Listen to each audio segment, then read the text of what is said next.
लोग मौजूद हैं मदनपुरा गौशाले पे। आप देख रहे हैं किस प्रकार से गौवंशों के लिए ये सरकार चारा व्यवस्था कर रही है। यही चारा अगर हम लोग अपने घर में खाना खाते हैं तो एक मक्खी पड़ जाती है तो उस खाने को बाहर निकाल के फेंक देते हैं, लेकिन हमारे देश में और हमारे महाराजगंज जिले में किस प्रकार से गौ के लिए मदनपुरा गौशाले में किस प्रकार से अत्याचार हो रहा है। अभी मौके पे बजरंगियों ने निरीक्षण किया और हम लोगों ने देखा 4-5 ऐसे गौवंश जो मरे पड़े हुए उनको चिड़िया खा रही हैं। अगर हम कह रहे हैं आंखें निकाल लिया गया है गौवंशों का, हम कह रहे हैं सरकार क्या झूठ में मुहिम चला रही है, बंद कर दो ना, बंद कर दो। क्या मतलब तुम्हारा चलाने का है, बोलो थोड़ा इधर दिखाना। ये तो पूरा बदबू मार रहा है साला। ये देखिए यहाँ पे पड़ा हुआ है, मौके पे इस गौवंश की आंख नहीं है, ये पूरे ये सब मरे हुए हैं, आगे भी 2-3 लोग मरे हुए हैं। ये देखिए नीचे दिखाना, ये चारा है, यही चारा है। और अभी इस पूरे गौवंश के पूरे गौशाले को जांच कराने के लिए राष्ट्रीय बजरंग दल मांग कर रहा है।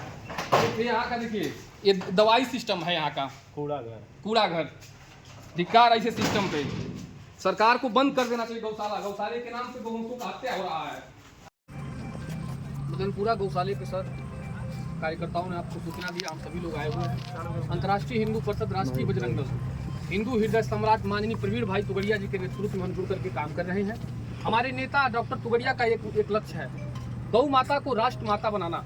और हम सभी देश के तमाम हिंदूवादी बड़े उभरते हुए चेहरों का संकल्प है कि गौ माता को राष्ट्र माता बनाना। पर सर आज मदनपुरा में स्थित गौशाले पे चरगाह की जमीन पे हम लोगों ने जब आया और हिंदू समर्थक, हिंदू कार्यकर्ता, राष्ट्रीय बजरंग दल का कार्यकर्ता, विश्व हिंदू परिषद का कार्यकर्ता, जब हम लोग मौके पे पहुंचे सर, तो यहाँ इस गौशाले की दशा देख करके आंखें नम हो गई।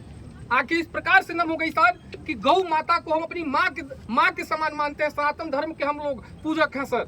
लेकिन सर आज आंखें इस प्रकार से नम हो गई कि जिस प्रकार से गौ माता को हमने अपनी माता मानने का कार्य किया, कुछ समाज के ऐसे ही दुष्ट, नकार और सेकुलर लोग जो इस गौशाले को इतना लज्जित बना दिए हैं कि अभी अंदर जाके देखा गया तो गौशाले में 2-3 ऐसे गौवंश मरे पड़े हुए हैं जिनकी हालत बहुत खराब है। क्या हमारे देश में एक गौवंश को दफनाने के लिए उनके पास जमीन नहीं है? हमारे भारत में जमीन नहीं है, जो जिस भारत में हम तमाम ऐसे जिहादी बांग्लादेशियों को, रोहिंग्यों को घुसने दे रहे हैं, और हमारे देश में सनातन के आराध्य गौवंशों को दफनाने के लिए जगह नहीं पड़ जा रहा है, जगह नहीं मिल पा रहा है गौशाले के लोगों को।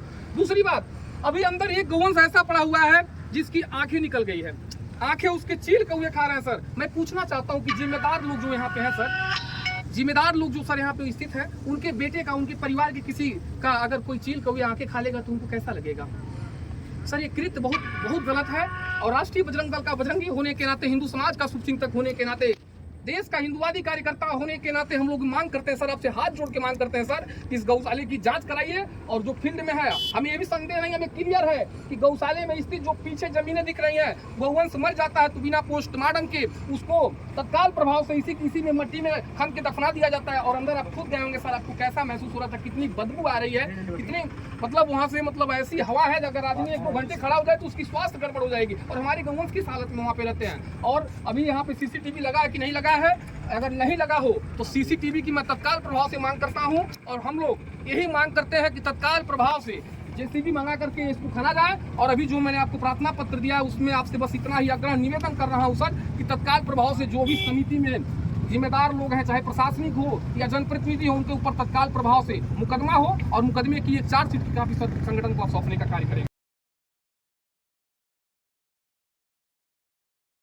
हमने आश्वासन दिया है कि जो भी दोषी इसमें लिप्त हैं उनके ऊपर कठिन से कठिन कार्रवाई की जाएगी। और संगठन यह मांग करता है, अगर दोषियों पे कड़ी कार्रवाई नहीं हुई तो राष्ट्रीय बजरंग दल का बजरंगी होने के नाते, हिंदू समाज का शुभचिंतक होने के नाते सड़कों पे उतर करके हम गौवंश की हत्या बर्दाश्त नहीं करेंगे। सरकार अगर मुहिम चला करके गौ को, जीवों को अगर पालने का कार्य कर रही है, चारा देने का कार्य कर रही है, तो नीचे सिस्टम में बैठे हुए भ्रष्ट लोग, करप्ट लोग ये गौ की दलाली करने के लिए बैठे हैं। और मैं उनको कहना चाहता हूं कि गौ माता पे अत्याचार करने वालों, गौ माता की दलाली करने वालों, तुम अपनी माँ बहन की दलाली कर रहे हो, भगवान तुम्हें माफ नहीं करेगा। जय श्री राम।